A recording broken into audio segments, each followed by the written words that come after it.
Nah, bagaimana dengan ayat-ayat lain? Wa huwa ma'akum aina ma kuntum, dia bersamamu kemanapun kamu berada. Jika ada kamu tiga orang, yang keempatnya adalah Allah. Aina ma tuwallu fasamma wajhullah, kemanapun kau hadapkan wajahmu, di situ ada wajah Allah. Wajah ini sebagian ulama menafsirkan zat, ya, diartikan zat. Kemudian ayat lain, wa nahnu aqrabu ilaihi min hablil warid, kami lebih dekat dari urat lehermu. Kami itu dalam ulumul Quran untuk menunjukkan keagungan atau untuk menunjukkan Allah bekerja tidak sendirian. Nah, syariatnya begitu.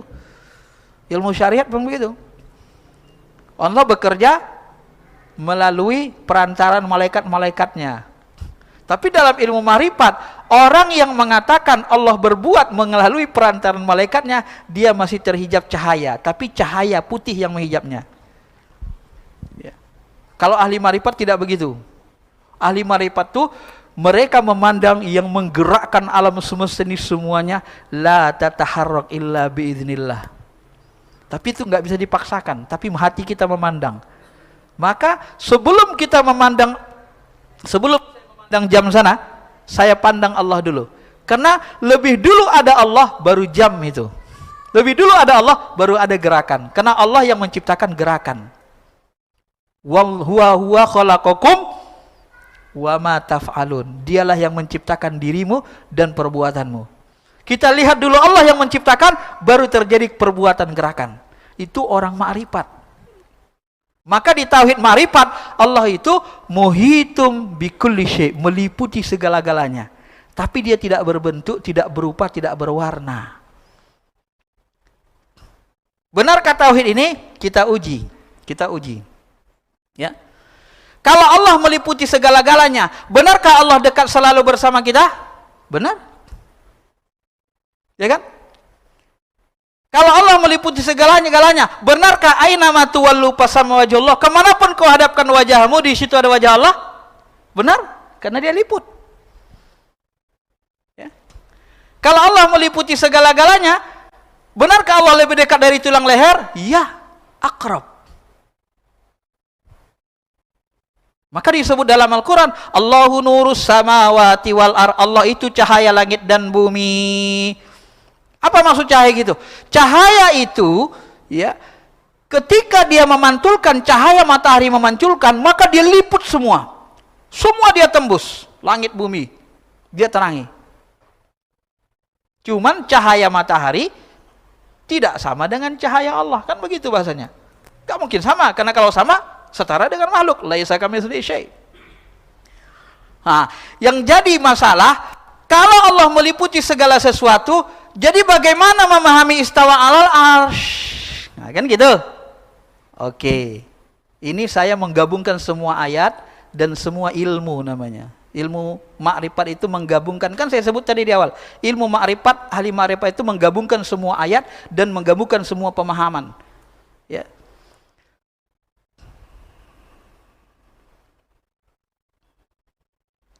Saya lompat.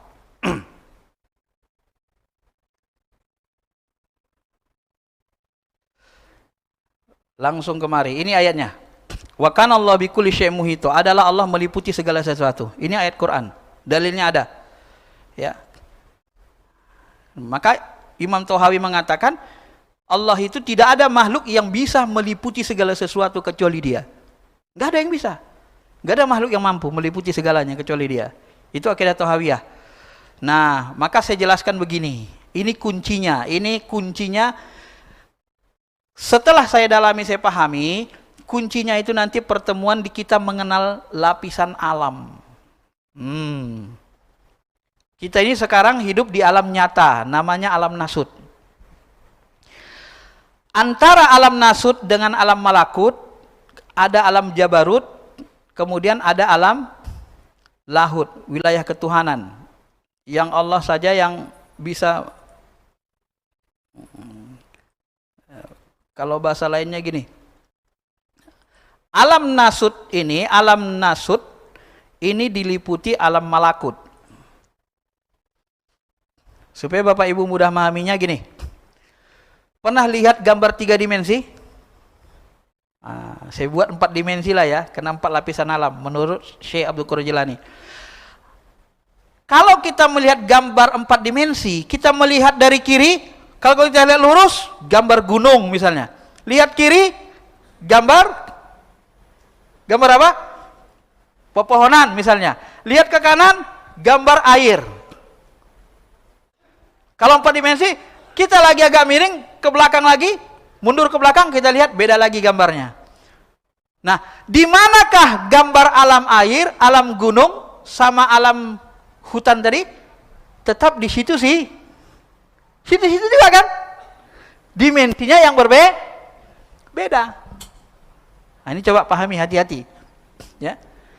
Jadi kita ini di alam nyata. Nah, alam nyata ini diliputi alam malakut. Maka malaikat-malaikat itu ada dekat kita. Inna lillahi malaikatu yatufuna fit turuq yaltamisuna ahla dzikr fa iza wajadu qauman yadhkurunallah. Ya. Allah itu punya malaikat yang tawaf keliling di muka bumi, di jalan-jalan, yaltamisuna ahli dzikir, mereka cari ahli dzikir. Kalau dia ketemu dengan ahli dzikir, orang-orang yang berkumpul mengingat Allah, ya, wajadu, dia temukan qauman yadhkurunallah tanadau halumu ila hajatikum. Hei malaikat, kemari kalian semua. Dipanggilnya malaikat yang di langit di atas sana. Kemari kalian di alam malakut. Ini ada majelis zikir. Setelah itu apa yang terjadi? Qa'adu ma'ahum, malaikat itu duduk bersama kita. Bapak Ibu bisa lihat malaikat duduk bersamanya? Bisa lihat? Bisa rasa enggak? Lihat pakai mata hati kita enggak bisa. Belum tembus kasapnya. Bisa ngerasain enggak keberadaan malaikat? Bagaimana merasakan, membuktikan ada malaikat di sekitar kita? Rasakanlah. Wa anzalas sakinata fi qulubil mu'minin. Maka kalau Bapak Ibu duduk i'tikaf, terasa tenang, sakinah muncul. Itu malaikat hadir di situ. Ya. Jadi alam malakut itu mana? Ya ini, di balik ruang kosong ini. Jadi di sini-sini aja itu Bapak Ibu. Kayak dimensi tadi, di gambar-gambar itu aja itu. Nah, ini ilmu ma'rifatnya. Saya jelaskan. Lapisan alam. Ya. Jadi di balik ruang kosong ini semua nembus ke sana. Sampai di bawah bumi terus lagi. Ya. Di balik ini semua ini. Jadi aras itu mana? Nah, coba perhatikan ayat Allah. Aras dan kursi. Saya bicara kursi dulu. Kursi itu mana? Wasi'a kursiyyuhus samawati wal ardh. Kursi itu seluas langit dan bumi. Nah, kursi itu di seluas langit dan bumi. Di mana dia? Di mana letaknya? Di alam nyata? Atau di alam gaib? Alam gaib. Kalau di alam nyata nabrak bumi ini hancur. Di mana dia? Ini di balik ruang kosong ini. Dimensi alam gaib, alam jabarut. Kalau dibukakan Allah hijabnya, terlihat tuh kursinya tuh. Nah, dia meliputi langit dan bumi. Nah, aras itu lebih luas dari kursi. Bentuknya seperti kubas, meliputi langit dan bumi lebih. Mana dia? Di balik ruang kosong nih. Makanya Allah itu dekat di sini. Ketika Allah katakan dia dekat, ya dekat di balik ruang kosong ini. Dia liput. Ketika katakan istawa alal ars, iya. Nih.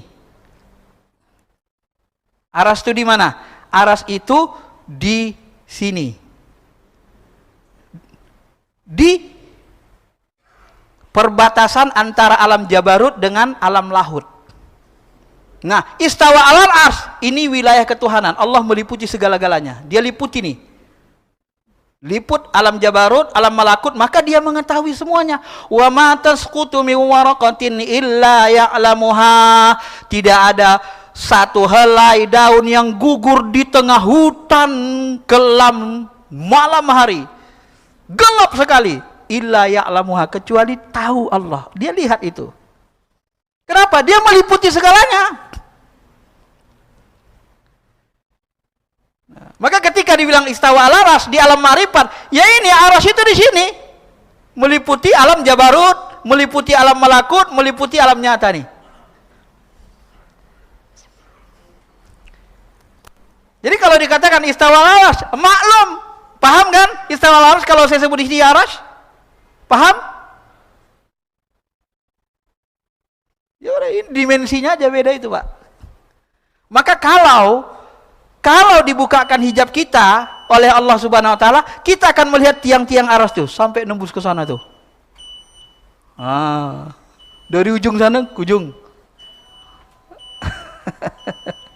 Gitu ya, sejauh mata memandang. Maka hadis sering menggunakan sejauh mata memandang. Jadi Allah arsy dekat enggak? Dekat. Allah dekat enggak? Dekat. Benar enggak Allah istawa ala arsy? Iya, tapi itulah maklum. Jadi maklum ini itulah masuk istawa ala arsy tadi dalam ilmu ma'rifat. Ada enggak yang bertentangan semua ayat setelah kita tahu teori alam ini? Enggak ada. Enggak ada ayat terbuang. Tapi kalau Papa memaksakan diri Allah istiqrar menetap di arsy di langit ujung sana, itulah yang ditanya sahabat. Ya Rasul, aina Allah? Ya Rasul, di mana sebenarnya Allah itu? Ya, aku berdoa. Kalau aku berdoa sekarang, itu untuk mencapai langit 1000 tahun. Langit pertama 500 tahun, 4500 tahun baru tembus langit ke-7. Belum kursi arsy. Jadi kapan lagi didengar Allah doaku ini? Kapan nyampainya katanya kan? Maka turun ayat. Wa idza sa'alaka ibadi anni, ketika hambaku bertanya tentang diriku, fa inni qarib, katakanlah aku sangat dekat. Ya. Cuma ulama syariat memahaminya dekat itu dekat ilmunya, pengetahuannya. Tapi ulama hakikat, ulama ma'rifat mengatakan Allah itu dekat. Dekat dengan zatnya, sifatnya. Sifat dan zatnya tidak terpisah. Sifatnya tidak bisa, tidak boleh lebih besar sifatnya dari zatnya. Maka disebutlah dia Allahu Akbar. Dia lebih besar dari arsy. Ini saya tegasin begitu. Saya gabung semua ilmunya. Bisa dipahami? Maka kalau kita sholat, kita tidak disuruh melihat ke langit. Padahal Nabi kan jelas mengatakan, anta budullah ka'annaka tarahu, engkau menyembah Allah seperti benar-benar melihat Allah. Kenapa kita tidak boleh lihat ke langit? Ya, marah Nabi, malah disambar penglihatan kita nanti. Kenapa? Karena dia sebenarnya bukan di langit, bukan menetapnya di langit gitu.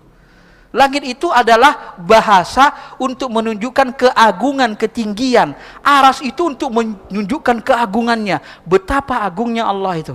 Padahal sebenarnya arsy itu di balik ruang kosong ini. Alam jabarut di balik ruang kosong ini. Malakut di balik ruang kosong ini. Maka kalau ditunjukkan Allah penduduk alam malakut, ditunjukkan penduduk alam jabarut, ruh-ruh semua ditunjukkan, ini penuh nih ruangan ini. Dijatuhkan dari langit jarum, kena kepala ruh, kena kepala malaikat, penuh ruangan ini Pak. Kalau dinyatakan Allah Subhanahu wa taala. Maka di dalam Al-Qur'an disebut juga surga dan neraka itu sudah ada, nanti dia tinggal didekatkan saja. Setelah bumi ini hancur, maka kami dekatkan surga dan neraka itu, diperlihatkan. Nah, maka ruh kita diberilah jasad yang baru. Tidak jasad ini tidak kekal. Karena jasad ini membusuk, enggak tahan lama. Ya. Kalau kita masuk surga, jasad kita dirubah. Maka kata Nabi, kalau jasad kita di surga gimana? Umur 33 tahun. Mudah. Besarnya seperti jasad Nabi Adam, 60 hasta. Bukan kecil-kecil semekot begini.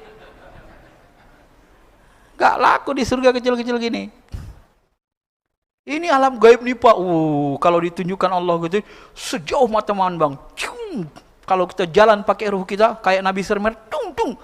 Ya, setengah malam saja cuman 2 jam sudah selesai sampai ke Sidratul Muntaha. 1 malam sudah sampai. Itu kecepatan ruh itu. Saking luasnya alam raya, jagat raya ini. Ya. Ini lapisan alam ini berdimensi-dimensi, ya. Dimensi alam malakut, alam ruh. Nah, alam ruh itu pun Pak, dimensinya di sini. Nah, ini coba lihat di sini terakhir. Udah saya. Nah, ini terakhir hadisnya. Kata Nabi, langsung ke artinya, jika kalian tidak saling menguburkan mayat, maka aku akan berdoa kepada Allah supaya kalian mendengar azab kubur. Nabi begitu dia ziarah, dengarnya azab kubur itu. Jadi alam barzah itu di mana? Apa di langit ujung sana? Apa dasar bumi jauh sana? Ini di balik ruang kosong ini, Pak, terdengar oleh Nabi sallallahu alaihi wasallam azab kubur itu. Balik ruang kosong ini terus nembus ke kiri, ke atas, ke bawah, kiri, kanan. Ya. Tapi dia berdimensi-dimensi, ya, dimensinya berlapis-lapis alamnya, seperti inilah perumpamaannya. Jadi alam malakut meliputi alam nyata, alam malakut diliputi alam jabarut, kemudian Allah itu muhitum bikulli syai', maka dia tak terhingga, tak tergapai. Kenapa Allah tak bisa dilihat kita? Saking dekatnya, kata ulama ahli ma'rifat, saking terangnya cahayanya, kata Imam Al-Ghazali, sehingga kita tak bisa menatapnya dengan mata kita. Begitulah bahasanya, saking nyatanya. Maka orang makrifat itu di ujungnya dia akan melihat seluruh alam ini bergerak seperti wayang. Tapi jangan paksakan diri, kalau belum makrifat jangan ngomong gitu. Yang gerakannya Allah langsung semua ini. La tataharrak illa bi'nillah. Itu ilmu rahasia, ilmu paling tinggi, kata Al-Ghazali. Semua alam ini bergerak. Maka sebelum kita mandang sesuatu, kita lihat dulu Allah. Di balik segala sesuatu ada Allah yang menggerakkannya. Nah, maka baik buruk itu hakikatnya dari Allah. Cuma di dalam ilmu syariat kita nggak boleh durhaka, harus beradab kepada Allah. Yang baik datang dari Allah, yang buruk datang dari hawa nafsu, setan, iblis. Jalur hitam. Itu adab dalam ilmu hakikat dan ilmu syariat. Tapi pada hakikatnya qadari khairihi wa syarrihi, semua baik buruk itu dia yang ciptakan. Wah, ngeri, Pak. Karena dia punya sifat dua yang bertentangan. Itu di ilmu makrifat. Ini saya jelaskan sampai kandas. Yang penting Bapak bisa memahami saja, jangan sesat, ya kan? Oke, saya kira itu aja dulu azan ya.